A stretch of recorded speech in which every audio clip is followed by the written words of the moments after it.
Yo creo que estamos en un momento muy interesante, en un momento donde se están discutiendo las bases de esto que ha sido las relaciones entre la ciencia, la tecnología y la sociedad. Estamos problematizando estas relaciones y esto ha implicado también unos cambios en los paradigmas, en las formas en que entendemos la popularización de la ciencia. Durante mucho tiempo estuvo predominando un enfoque que hemos denominado un enfoque deficitario en el tema de la comunicación de la ciencia, basado en la idea de que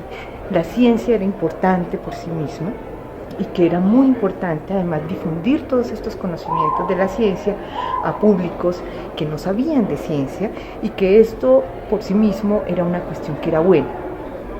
Eso es un ideal además que viene de los ideales de la ilustración, ¿no? Y se generan muchas discusiones y muchos procesos, preguntas sobre entonces quién tiene que divulgar la ciencia. No, pues obviamente los científicos son los que tienen los conocimientos y tenemos que generar además procesos de mediación y procesos de cómo logramos que un público que no sabe y que no entiende de la ciencia pueda entenderlo, pueda acercarse a estos conocimientos con la idea de que les puede ser útil para el desarrollo de su cultura científica, para tomar decisiones, etcétera, etcétera, etcétera, ¿no? Yo creo que allí hemos tenido unas experiencias muy importantes y muy bonitas en la región y han sido muy, muy valiosas. Sin embargo, se empiezan a presentar una serie de conflictos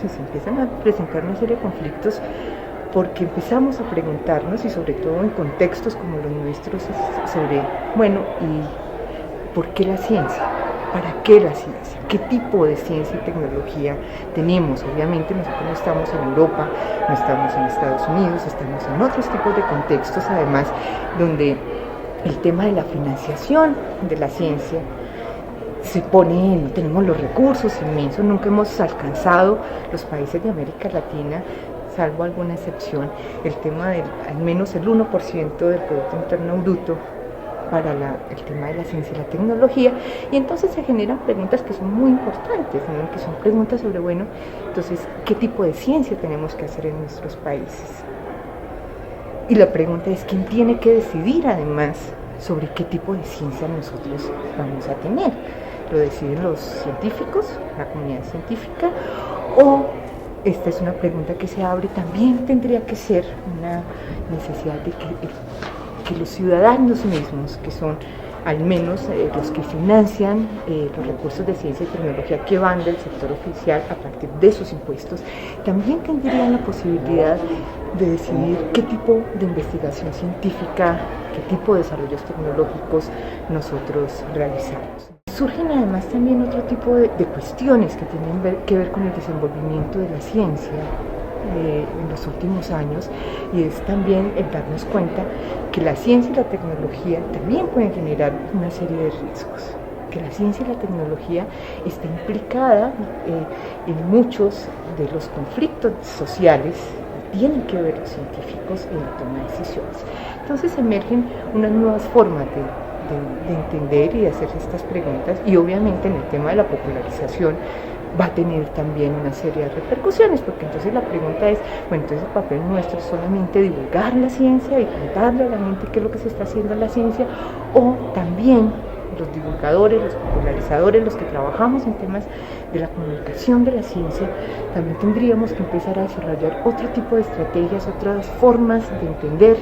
estos procesos de comunicación, y empiezan a emerger una serie de propuestas, ¿no? Una de estas que ha está empezando a tener una aceptación dentro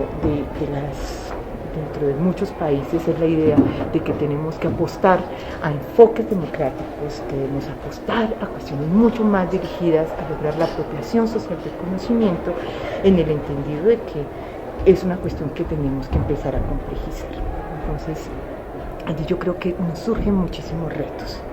porque implica no solamente seguir utilizando las estrategias que tenemos, sino que también implicaría empezar a plantearse nuevas estrategias y nuevas formas de acercamiento entre la ciencia y el público.